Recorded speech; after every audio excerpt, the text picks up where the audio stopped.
story, I actually got my start here in Chicago in Pilsen about 20 years ago before it was like, right? So I feel good to be home.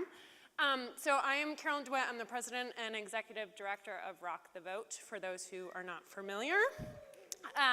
We've been around for over 25 years, building political power of young people and advocating for an election system that works for them. So I'm going to change the script a little bit and be a little rebellious. I don't have a rock star, but we're going to talk about something just as sexy, which is voting rights. So give you a little bit of background. We have, by 2020, millennials will comprise about 40% of the electorate, and Generation Z will be entering as well and voting for the first time. So whether or not they vote and who they vote for will decide elections, and they will decide where our country goes. Really important that they vote. So while we're both motivating and persuading them to vote, we also need to make sure that they can vote. Now, we are the generation of Black Lives Matter. We are the generation of dreamers. We are the generation where we don't think women should be shamed for having an abortion. We want you to be queer and out and proud. That threatens people in power.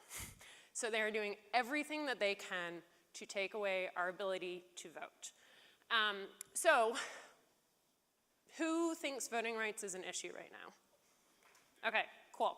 Do you feel like you can articulate, who feels like they can articulate all the things we should be promoting and all the things we can condemn? Okay, we got that. So we have purging.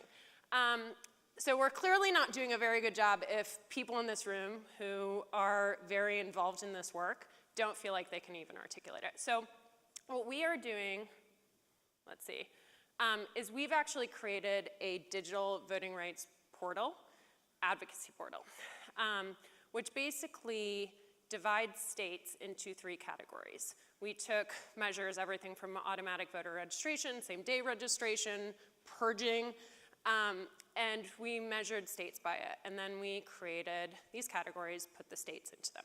So let's take a look at a few of them. What you might notice is some states that you might think are blue states or progressive states actually don't do very well. Look at New York, for example, or Massachusetts. Good thing Illinois is green. So let's look at Illinois. So on the whole, you guys are leading. We do want to see automatic voter registration, which was just passed, thank God.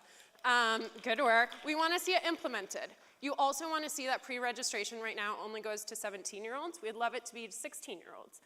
Online voter registration actually still has a bunch of ID requirements here that we want to make sure that we get rid of those. All right, we're moving on. We have Wisconsin.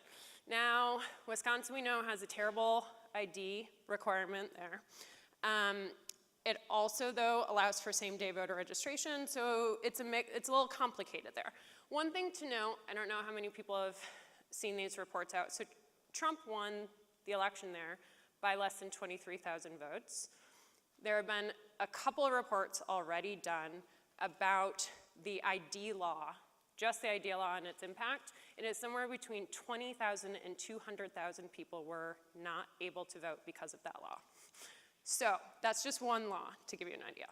So now we go to Virginia. So Virginia, obviously a big state this year.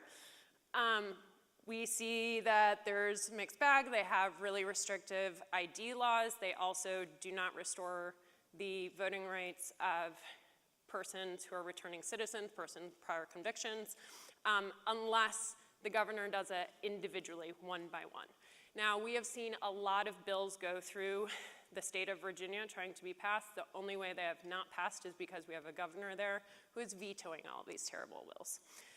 This past year alone, or this year that we are currently in, we've seen over 200 bills try and be pushed through states affecting voting rights. We expect a lot more next year as well, especially with recommendations out of this sham commission. So, what do we do with all this information? Well, if you want to take out your phone, you can take out your phone and join us, but we'll also be watching this on the screen. We are creating a way for people to actually then take this information that we've tried to simplify and actually affect their state legislators and their governors. So if you were to go to rtvote.com/state voting rights, what we do is we show you the state, you pick your state, you say, I'm going to take an action. You fill out the information so we know exactly who your state reps are, and then it sends them a letter based on where your state falls, and there you go. So imagine if everyone in this room, so it's really important, the resistance stuff that we're doing is critical. We also need to be building something that we're working toward, and we need to make sure that people can actually be voting toward that. And once we lose the power to vote, it's much harder to get back, right? So I just think if all of us actually were working toward this all together and advocating, whether it be voting rights or whether we do this with another issue and we're all pushing it and simplifying it of what should we be moving toward, we could have a lot more powerful things. So we've created digital toolkits and a whole bunch of stuff. So if you're an organization or individual who wants to participate and work with us on this, happy to. That's it. Thanks.